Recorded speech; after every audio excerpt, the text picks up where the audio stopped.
اور سکندر اعظم کی قبر کا نشان تک مٹا دیا گیا۔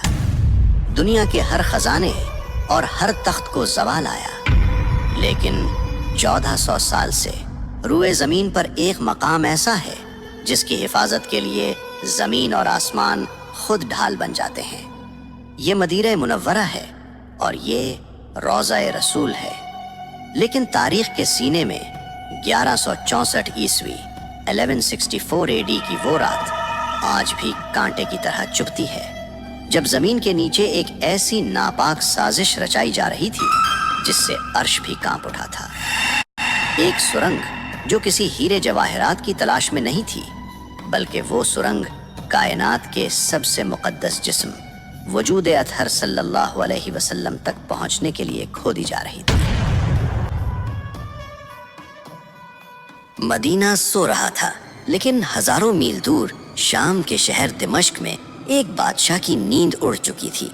یہ سلطان نور الدین زنگی تھے۔ عالم اسلام کے سے صلیبی بھی کامتے تھے، لیکن اس رات سلطان اپنے بستر پر پسینے میں شرابور ہو کر اٹھ بیٹھے۔ انہوں نے خواب میں دیکھا کہ سرکار دو جہاں صلی اللہ علیہ وسلم خود تشریف لائے ہیں، مگر منظر دل دہلا دینے والا تھا۔ رسول اللہ صلی اللہ علیہ وسلم دو شخصوں کی طرف اشارہ کر رہے ہیں جن کے چہرے سرخ اور آنکھیں نیلی تھیں، اور زبان رسالت سے یہ الفاظ نکل رہے تھے: محمود، مجھے ان کتوں سے بچاؤ۔ سلطان زنگی چیخ مار کر اٹھ بیٹھے۔ جسم کانپ رہا تھا، آنکھوں سے آنسو جاری تھے۔ وہ سمجھ نہیں پا رہے تھے کہ اس خواب کا کیا مطلب ہے۔ نبی صلی اللہ علیہ وسلم کو کس سے خطرہ ہو سکتا ہے؟ سلطان نے وضو کیا، نفل پڑھے اور دوبارہ لیٹ گئے، مگر خواب پھر آیا۔ وہی دو چہرے، وہی پکار، مجھے بچاؤ۔ 3 بار ایسا ہوا۔ اب سلطان کے لیے دمشق میں ایک لمحہ رکنا بھی ناممکن ہو گیا۔ رات کے آخری پہر انہوں نے اپنے وزیر جمال الدین موصلی کو طلب کیا۔ یہ وزیر صرف ایک مشیر نہیں بلکہ ایک صاحب بصیرت انسان تھے۔ سلطان نے روتے ہوئے اپنا خواب بیان کیا۔ وزیر نے فوراً کہا: اے سلطان، آپ ابھی تک یہاں بیٹھے ہیں؟ مدینہ منورہ پر کوئی بڑی آفت آئی ہے، آپ کو فوراً وہاں پہنچنا ہوگا۔ اسی وقت حکم جاری ہوا۔ یہ کوئی سرکاری دورہ نہیں تھا، یہ ایک خفیہ مشن تھا۔ سلطان نے 20 بہترین گھڑ سوار اور بہت سارا مال و دولت ساتھ لیا اور دمشق سے مدینہ کی طرف ہوا کے گھوڑوں پر سوار ہو گئے۔ تاریخ لکھتی ہے کہ وہ سفر جو مہینوں میں طے ہوتا تھا، سلطان نے صرف 16 دن میں طے کر لیا۔ وہ راستے میں کہیں نہیں رکے، نہ آرام کیا، نہ سوئے۔ ان کی آنکھوں میں صرف ایک ہی تصویر تھی، وہ 2 خوفناک چہرے۔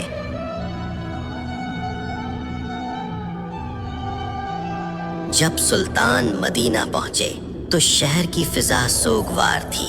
سلطان نے سیدھا مسجد نبوی کا رخ کیا، روضہ رسول صلی اللہ علیہ وسلم پر حاضری دی۔ آنسوؤں کا سیلاب تھا جو رک نہیں رہا تھا۔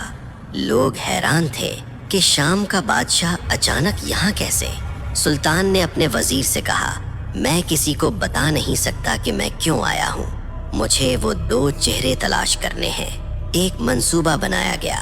اعلان کیا گیا کہ سلطان مدینہ کے تمام شہریوں کو اپنے ہاتھ سے تحائف اور صدقات دینا چاہتے ہیں۔ مقصد یہ تھا کہ مدینہ کا ہر ایک شخص سلطان کے سامنے سے گزرے۔ اگلے دن مسجد نبوی میں ہجوم لگ گیا۔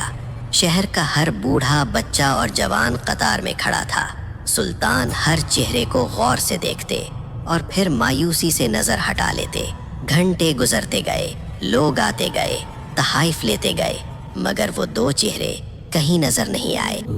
یا رسول اللہ۔ شام ہو چکی تھی، خزانہ خالی ہو گیا، مگر سلطان کی تلاش ادھوری تھی۔ وہ پریشان تھے کہ کہیں خواب محض وہم تو نہیں تھا۔